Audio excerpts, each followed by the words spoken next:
What made you feel it was important to start a spirituality special interest group for psychiatrists in the first place? Over the last 100 years, we've learned a great deal about the brain and a lot about the mind, but we haven't given much time or thought to the human spirit. We are not just complex biological machines.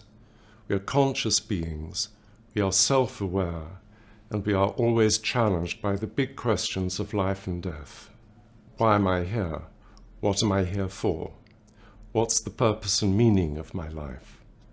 What happens when I die? How do I make sense of suffering and loss? What gives me hope when I'm struggling with life? How can I give of my best? The answers can't be found in a textbook because they're very personal and very individual. We have to find our own answers to these spiritual questions. Spirituality is for everyone, not only for people who have religious belief. So it may be about God and all that lies beyond, or it may be about humanity, our family, our friends, our community, the natural world, the health of this planet. It's about what brings inspiration to the human spirit. Music, poetry, the arts, walking in nature, creativity of every kind, meditation, prayer, helping other people, everything that connects us to the greater whole. So why did we start the spirituality group 15 years ago? Firstly, research, especially from the United States, was highlighting how spirituality and religion can play a positive role in improving physical and mental health. Next, surveys from mental health users showed that about half of our patients were turning to spirituality and religion to help them get through their crisis, but they didn't feel able to talk about this with their psychiatrist or to share those beliefs and values as part of trying to work out in what way they could best be helped. Next, our profession needs to learn much more about the nature of spiritual crisis, because this can lead to a misdiagnosis of mental illness, although at times, of course, it can be part of mental illness. So we need to be able to distinguish between the two and to understand when they overlap.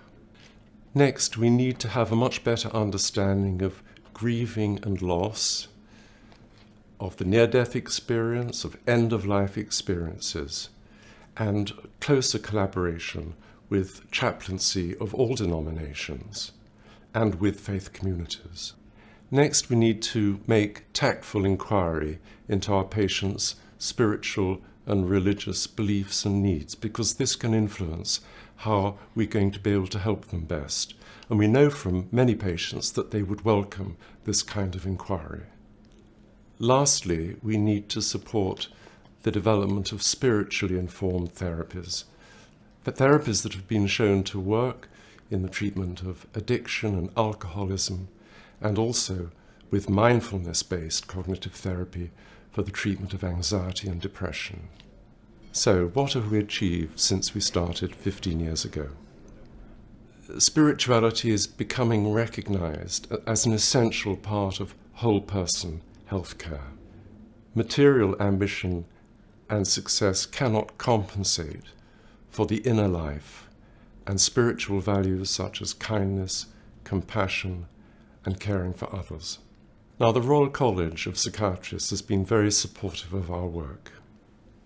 We have a website which is both for professionals and the general public, and which incidentally has about 200 papers written by psychiatrists on the subject of spirituality and mental health, which can be freely downloaded.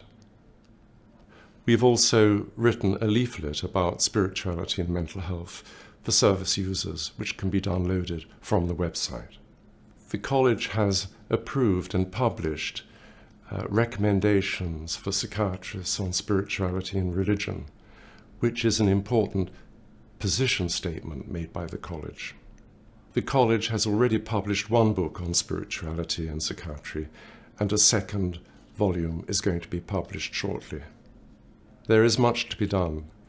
but do take a look at our work. Just Google spirituality and psychiatry and you'll find our website.